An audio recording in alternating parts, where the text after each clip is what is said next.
federal government to deal with the coronavirus. Mr. Trump has spoken publicly about the coronavirus almost daily, but tonight will mark the first time in a formal setting from the Oval Office, underscoring the gravity of today's developments. Weijia Jiang reports from the nation's capital. Tonight, damage control at the White House. Top health officials were summoned to a last-minute meeting with President Trump as he prepared to address the nation and reassure the public the government has a handle on the coronavirus. This as the market crashed once again over fears of the virus, closing down nearly 1,500 points. Now we're hitting a patch, and we're going to have to do something. The nation's top expert on infectious diseases issued his starkest warning yet. If we are complacent and don't do really aggressive containment and mitigation, the number could go way up and be involved in many, many millions. Concerned members of Congress said they appreciated Dr. Anthony Fauci's honesty, but slammed the president for endangering their constituents. This administration was not prepared for this crisis, and it put lives at risk, American lives. The Trump administration's testing for the coronavirus has been severely inadequate. Fauci was asked how the administration plans on controlling the outbreak. How much worse we'll get will depend on our ability to do two things: to contain the influx of people who are infected coming from the outside, and the ability to contain and mitigate within our own country. CBS News has learned that the administration is considering issuing new travel restrictions for Americans going to and from Europe. President Trump says he will address possible changes and whether he will declare a national emergency when he talks tonight. Well, President Trump will be addressing the nation tonight about the coronavirus outbreak at 9 o'clock. We will bring that to you live right here on CBSN. In a dramatic move today, the NCAA announced there will be no fans allowed during March Madness games. The organization says the tournament will go on, but only with essential personnel and limited family. The move is to protect the players and fans from coronavirus. In a statement, the president of the NCAA says, quote, "While I understand how disappointing this is for all fans of our sports, my decision is based on the current understanding of how COVID-19 is progressing in the United States. The NCAA tournament begins in 1 week. It will still be available on TV." Well, tonight, the Secret Service is warning Americans that scammers are using this outbreak and people's fears to steal their money and their personal information. Federal authorities gave CBS News exclusive access inside their investigations operations center. Here's Catherine Harris. Cyber criminals are taking advantage of a weary public. This scam started with a simple Google search for medical masks. Websites like this one ensnare victims by offering hard-to-get medical supplies for outrageous prices. You can see here that the total cost of masks was $5,000, and they were $5,000, and they were requesting payment up front. CBS News got exclusive access to this global operations center, where the Secret Service is tracking the spike in coronavirus cybercrime. Anytime there's a heightened element of fear, such as with the coronavirus, criminals are going to exploit that. Earlier this week, the U.S. government singled out 7 companies selling fraudulent coronavirus products. Silver solution would be effective. Disgraced televangelist Jim Baker is now being sued by Missouri's Attorney General for pitching a coronavirus treatment. Hackers are also mimicking legitimate government agencies. This email, claiming to be from the World Health Organization, promises safety tips. Agents are urging the public to be on alert for misspellings, bad grammar, and not to open attachments if you don't know the sender.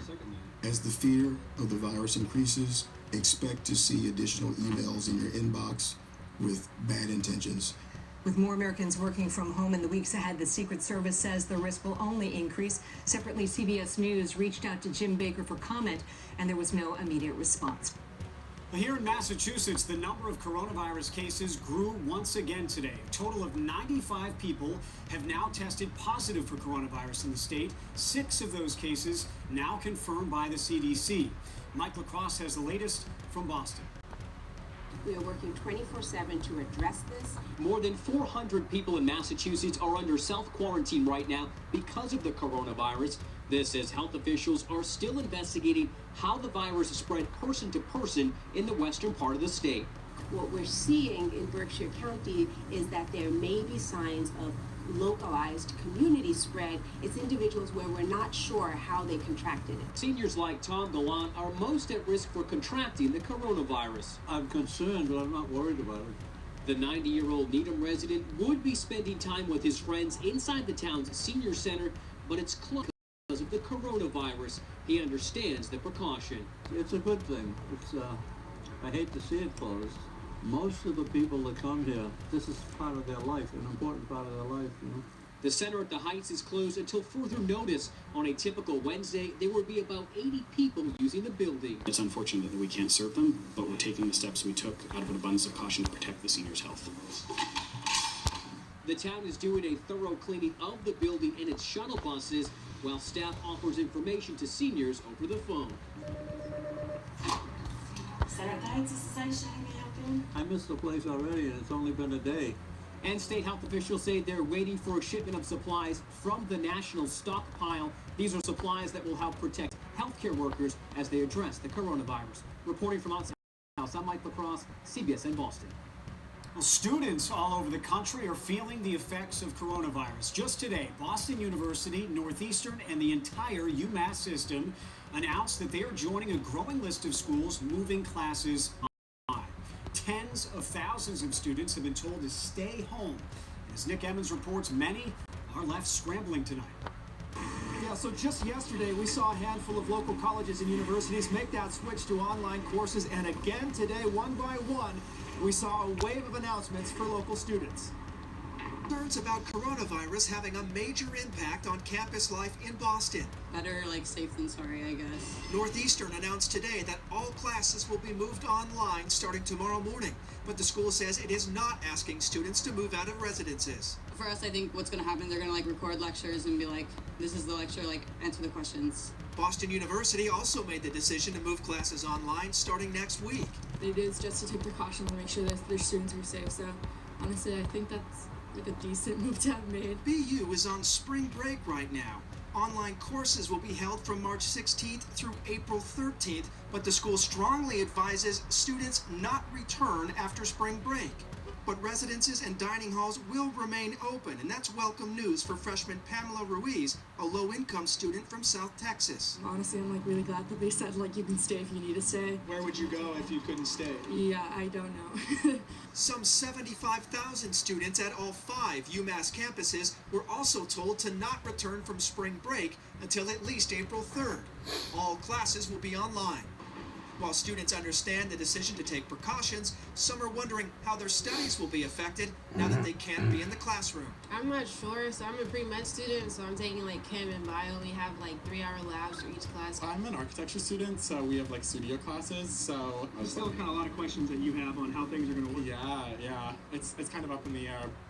The UMass system and BU have provided timelines for their online classes. Northeastern has left it more open-ended. In Boston, I'm Nick Emmons, CBSN Boston. And the closings are not limited to colleges. All schools in the city of Framingham will be shut down Thursday so they can be cleaned. The superintendent says the parent of a student at Potter Road Elementary has tested presumptive positive for the virus.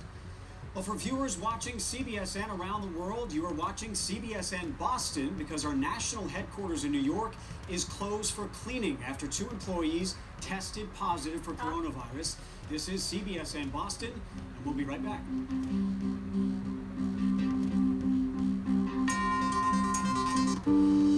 This week, Abigail Thomas took office as the first woman to be named chief of police in the history of our city.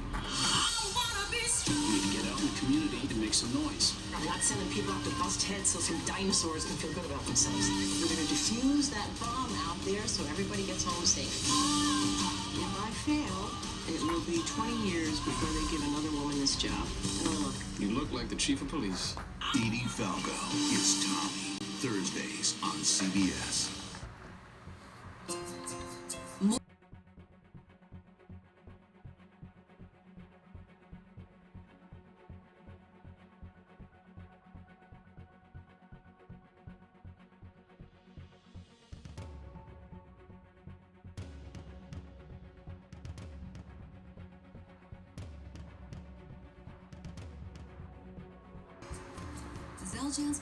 Channel 1 Atlanta News Now, I'm David Dutton, live from the Broadcast Center. Here's the latest local headlines for the coronavirus pandemic. Emory and Cartersville Medical is treating coronavirus patients at this time.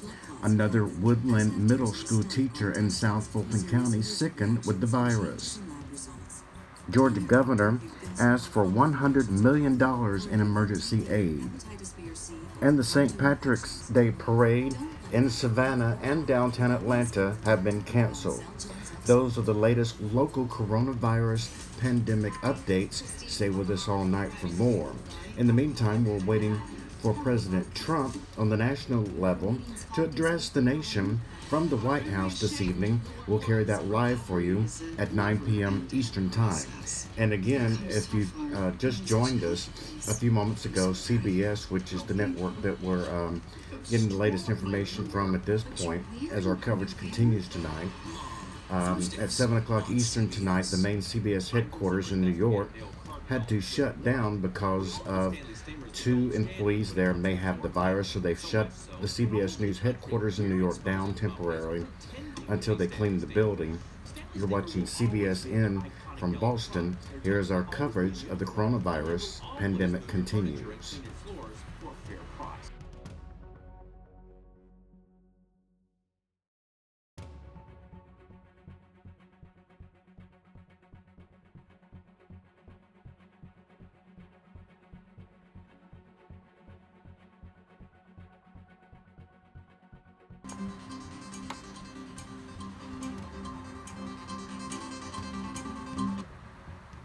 This is CBSN Boston.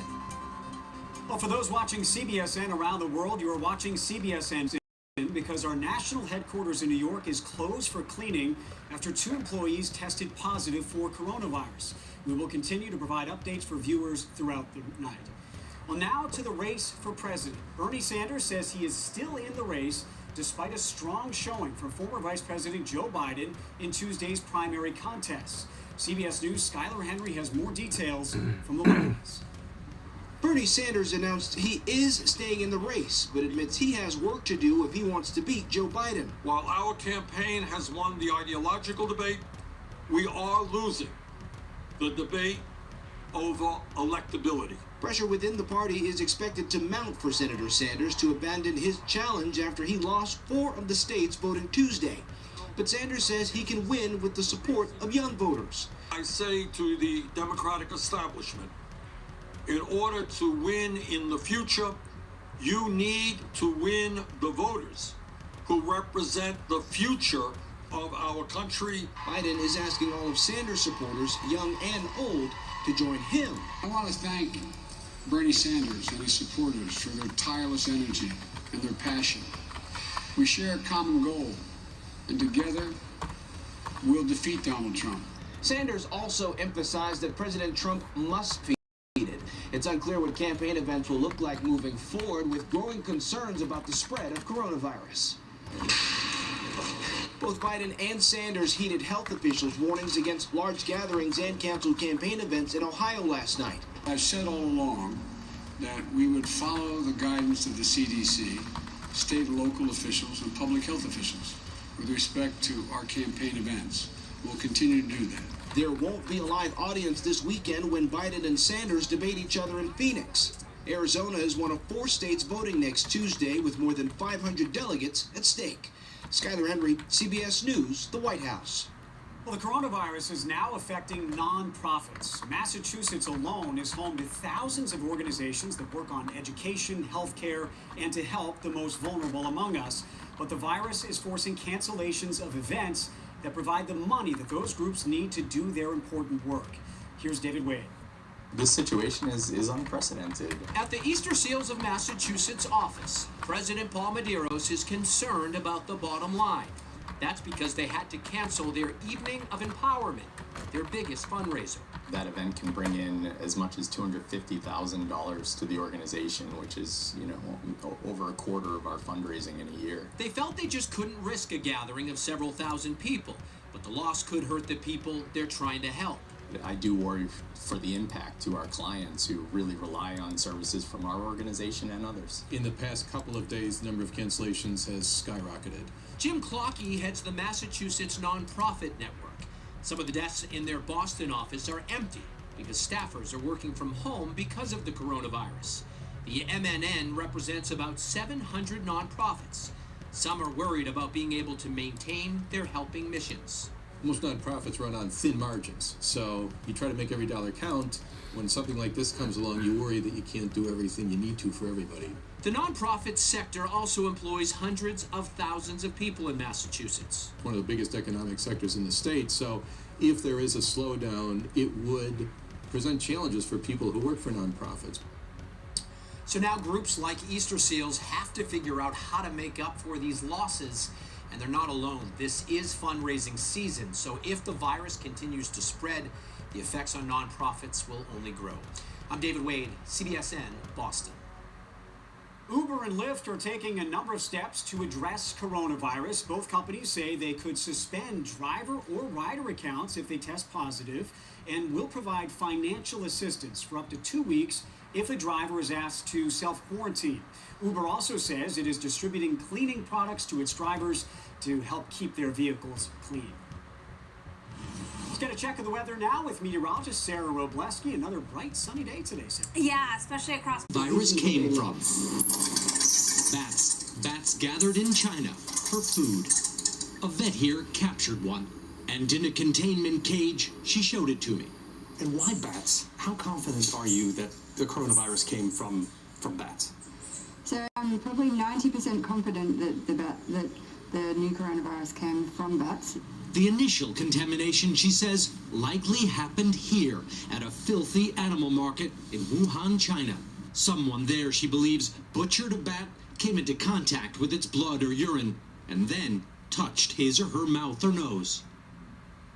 And answering the question of where COVID-19 came from does more than just give you something to blame. It will also help scientists address this and other illnesses that make the jump from humans to animals. Elodie Gedden is an epidemiologist and a molecular virologist at New York University's School of Global Public Health, and this happens to be her specialty. So Elodie, thanks for being here, number one. But let's start off with, how do we know that it's actually the bat's fault? Well, if you look at the genetic information of the virus, and that's what we do when we sequence. So the genetic information has basically, that's what the genome of the virus has.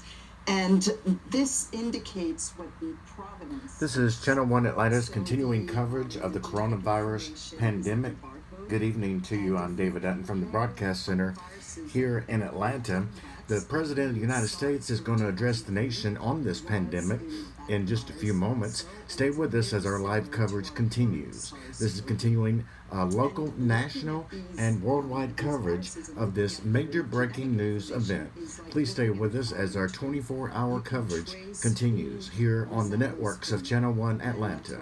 Again, the President of the United States, Donald Trump, expected to address the nation live from the White House here shortly.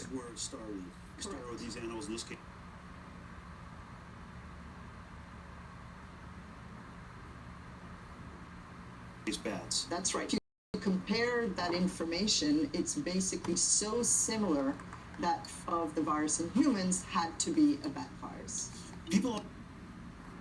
Our coverage continues as we go back now to CBSN News.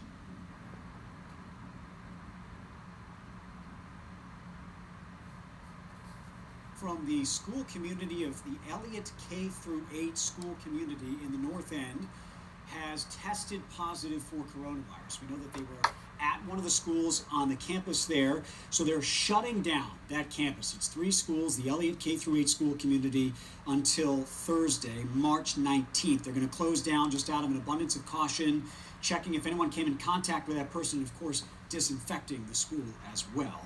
President Trump, by the way, will be addressing the nation tonight about the coronavirus outbreak. That's going to be at 9 o'clock.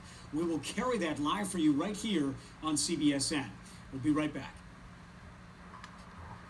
And we have this just in. The Mississippi State Department of Health has reported the state's first presumptive positive case of coronavirus. Again, first case of coronavirus now in the state of Mississippi. This is continuing coverage of the coronavirus pandemic, live on Channel 1 Atlanta. Stay with us. Damage, even without methotrexate. Xeljanz.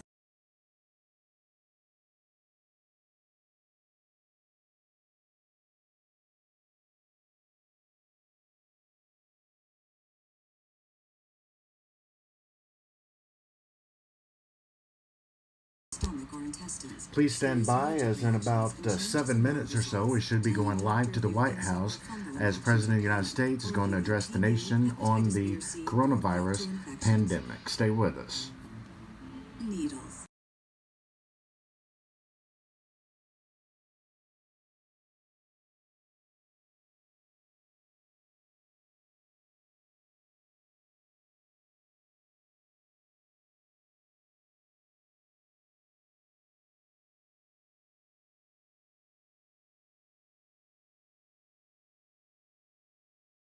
Watching CBS in Boston because our national headquarters in New York is closed for cleaning after 2 employees there tested positive for coronavirus, but we will have the very latest right here.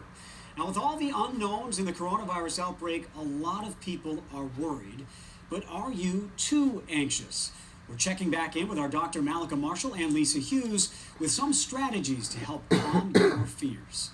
As we hear about more cases and see schools shut down and events canceled, people are understandably anxious, not just about the virus, but how the threat of the virus is affecting our lives. I want to bring our Dr. Malika Marshall back in here. This is uncharted territory for all of us. It is disconcerting, but you say there are ways we can tamp down that worry. Absolutely. Of course, now I've just told you that it's got pandemics. Right? I've gotten people all anxious again, but we're going to allay some people's fears. You know, in my dealings there with, patients, colleagues, friends, family, there are 2 different camps. There are people who think this is a complete overreaction, and there are others who are incredibly stressed. And what we'd like is for people to strike a balance, right? To be concerned, but not panicked. So we have some tips of what you can do. So number 1, stay informed. Pick a trusted news source. Keep up to date on the latest recommendations from state and local health officials, but don't stay glued to the TV or to your social media on all things coronavirus. Turn off those notifications. I had to do that for a couple of days on your phone, and instead check in once or twice a day for the newest updates. Also, plan ahead. What would you do if you had to self-quarantine, or if your kids were told that they had to stay home from school? Don't allow yourself to get caught off guard, because that's going to make you even more anxious. And distract yourself. Go for a walk, read a book, exercise, watch a mindless TV show, talk to people, don't isolate yourself, and try to get plenty of sleep. And if your anxiety is becoming debilitating, you're having trouble working or going about your daily business, focusing, then it's time to talk to a professional. All right, so connect, be prepared, seek help if you need it. Exactly. Patients with potential exposure, I know, have been told to self-quarantine for 14 days. A lot of things have changed in the last few weeks. Is that still good advice? So right now, yes, because researchers at Johns Hopkins found that the median time between when infection starts and the onset of symptoms, that it's about 5 days. They also found that more than 97% of people who develop symptoms will do so within 12 days of becoming infected. So that kind of justifies this 14-day quarantine period. Even if a small percentage of people may sort of fall outside that window, the vast majority are going to get symptoms within that 14 days. Outstanding. Dr. Malika Marshall, thank you so much. Well, American Airlines is making it easier for customers to change their flights. If you bought your plane tickets before March 1st, you won't have to pay a change fee for flights between today and April 30th. You can rebook your flight for free for travel before New Year's Eve. And Delta says travelers with tickets to any destination in March or April can change or cancel their flights without a change fee, no matter when they bought those tickets. Delta also released this video showing an expanded cleaning process. There's now this fogging procedure to disinfect surfaces inside the planes, including tray tables, seat back screens, and bathrooms. JetBlue is also deep cleaning planes daily and is keeping disinfectant wipes on every flight for passengers to use. It has also reduced the number of domestic flights. JetBlue CEO Robin Hayes spoke to CBS this morning about the air circulation on board these flights. So the way the air systems work is the air tends to come in to the top of the airplane and it comes down and it comes out of the bottom.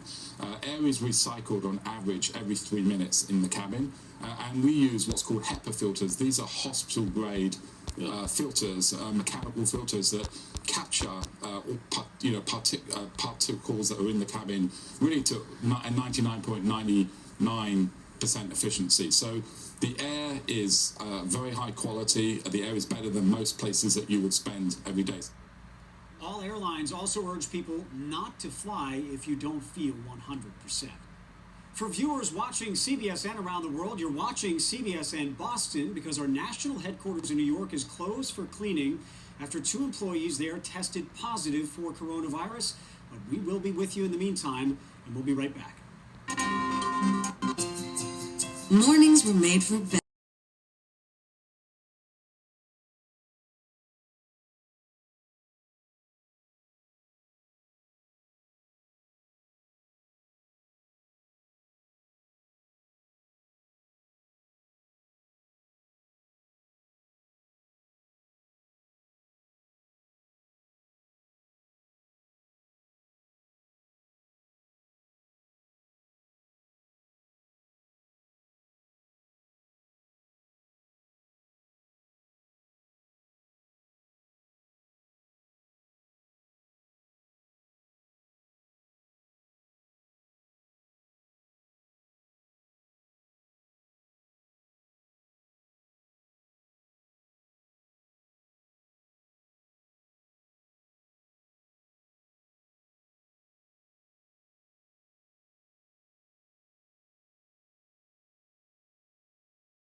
This is CBS in Boston. 1 week after tornadoes ripped through Tennessee, communities are still picking up the pieces. That includes Nashville, the country music capital of the world. Tonight, Don Daler shows us how an iconic guitar company is helping the city. Nashville is still waiting for the killer tornadoes that plowed through town on March 3rd. Parts of Music City will take months to rebuild, but as Garth Brooks told Norah O'Donnell, they'll have help. In any kind of recovery or anything, music is usually the first one called. And in that town, it's a pretty safe bet that they're going to show up. And they have. Recording artists like Taylor Swift, Dan and Shay, as well as other musicians who took part in a telethon that raised at least $1.5 million. To not be. Grammy-nominated artist Brandy Clark lives in Nashville. What is it about a tragedy like this that brings out the best in people? I choose to believe that most of us are good, and it just comes down to us, wanting to help out another human. Famed instrument Gibson is helping by donating guitars to anyone who lost theirs in the storm. The band Goodbye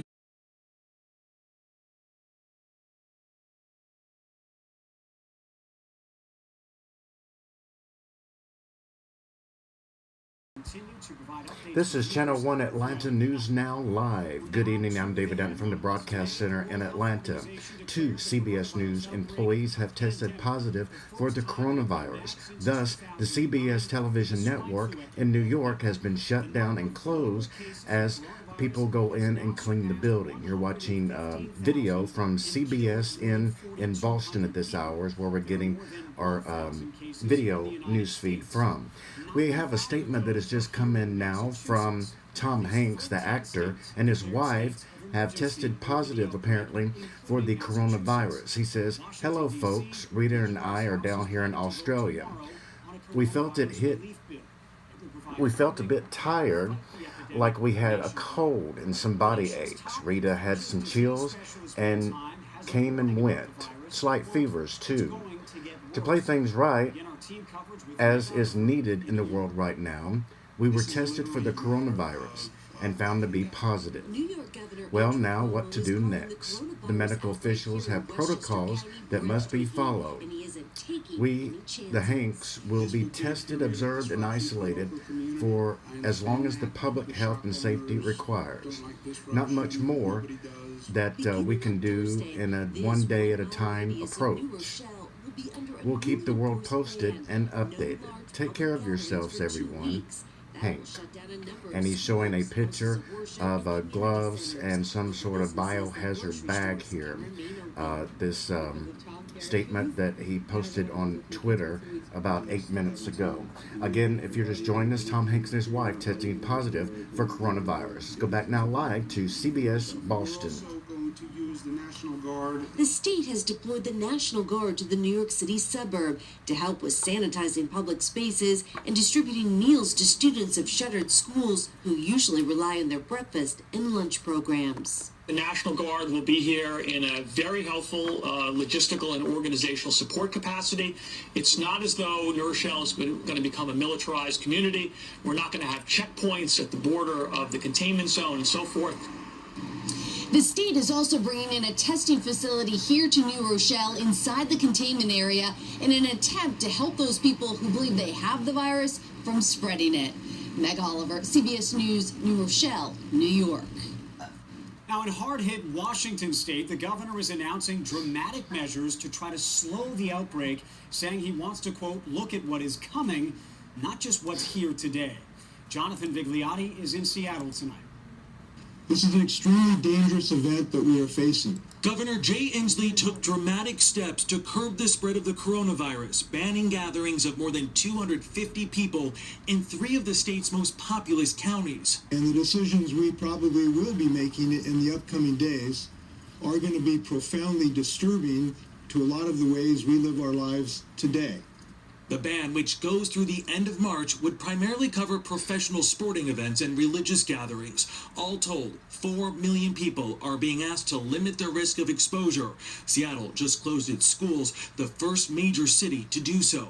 At least 30 people have died in Washington state from COVID-19, with more than 260 confirmed cases. And they estimate 60,000 others in Washington state may not even know they have the disease. There is no magic silver bullet at the moment medically, but there is a very successful effort that we can take to slow the spread of this disease. Washington state isn't the only place banning large groups. Washington, D.C. health officials recommend any non-essential gatherings of more than 1,000 people be postponed or canceled. And same-size gatherings are banned in San Francisco for the next 2 weeks, so the Golden State Warriors will be playing without fans. It's a sobering moment to enter into this kind of unknown. This is what downtown Seattle looks like during rush hour. The National Guard is also being brought in here to help with medical distribution. The governor warning that this ban could stretch through April. In a dramatic move today, the NCAA announced there will be no fans allowed during March Madness games. The organization says the tournament will go on, but only with essential personnel and limited family. The move is to protect the players and fans from coronavirus. In a statement, the president of the NCAA says, quote, while I understand how disappointing this is for all fans of our sports, my decision is based on the current understanding of how COVID-19 is progressing in the United States. The NCAA tournament begins in 1 week. It will still be available on TV. Well, tonight, the Secret Service is warning Americans that scammers are using this outbreak and people's fears to steal their money and their personal information. Federal authorities gave CBS News exclusive access inside their investigations operations center. Here's Catherine Harris. Cyber criminals are taking advantage of a weary public. This scam started with a simple Google search for medical masks. Websites like this one ensnare victims by offering hard-to-get medical supplies for outrageous prices. You can see here that the total cost of masks was $5,000, and they were $5,000. $5,000, and they were requesting payment up front. CBS News got exclusive access to this global operations center, where the Secret Service is tracking the spike in coronavirus cybercrime. Anytime there's a heightened element of fear, such as with the coronavirus, criminals are going to exploit that. Earlier this week, the U.S. government singled out 7 companies selling fraudulent coronavirus products. Silver solution would be effective. Disgraced televangelist Jim Bakker is now being sued by Missouri's Attorney General for pitching a coronavirus treatment. Hackers are also mimicking legitimate government agencies. This email, claiming to be from the World Health Organization, promises safety tips. agents are urging the public to be on alert for misspellings, bad grammar, and not to open attachments if you don't know the sender. As the fear of the virus increases, expect to see additional emails in your inbox with bad intentions. With more Americans working from home in the weeks ahead, the Secret Service says the risk will only increase. Separately, CBS News reached out to Jim Baker for comment, and there was no immediate response. Well, here in Massachusetts, the number of coronavirus cases grew once again today. A total of 95 people have now tested positive for coronavirus in the state. 6 of those cases now confirmed by the CDC. Mike LaCrosse has the latest from Boston. We are working 24/7 to address this. More than 400 people in Massachusetts are under self-quarantine right now because of the coronavirus. This as health officials are still investigating how the virus spread person to person in the western part of the state. What we're seeing in Berkshire County is that there may be signs of localized community spread. It's individuals where we're not sure how they contracted it. Seniors like Tom Gallant are most at risk for contracting the coronavirus. I'm concerned, but I'm not worried about it. The 90-year-old Needham resident would be spending time with his friends inside the town's senior center, but it's closed because of the coronavirus. He understands the precaution. It's a good thing. I hate to see it closed. Most of the people that come here, this is part of their life, an important part of their life, you know. The center at the Heights is closed until further notice. On a typical Wednesday, there would be about 80 people using the building. It's unfortunate that we can't serve them, but we're taking the steps we took. This is Channel 1 Atlanta breaking news. We have this just in from the Georgia governor's office reporting there are now 31 confirmed cases of coronavirus in Georgia in 12 counties. Also just in, 3 additional coronavirus cases have been reported now by Floyd County Hospital and the school districts there. So again, 31 confirmed cases in Georgia in 12 counties around Georgia, and 3 additional cases in Floyd County Hospital and the school districts there. Students all over the country are feeling the effects of coronavirus. Just today, Boston University, Northeastern, and the entire UMass system announced that they are joining a growing list of schools moving classes online. Tens of thousands of students have been told to stay home. And as Nick Emmons reports, many are left scrambling tonight. Yeah, so just yesterday we saw a handful of local colleges and universities make that switch to online courses, and again today, one by one, we saw a wave of announcements for local students. Concerns about coronavirus having a major impact on campus life in Boston. Better safe than sorry,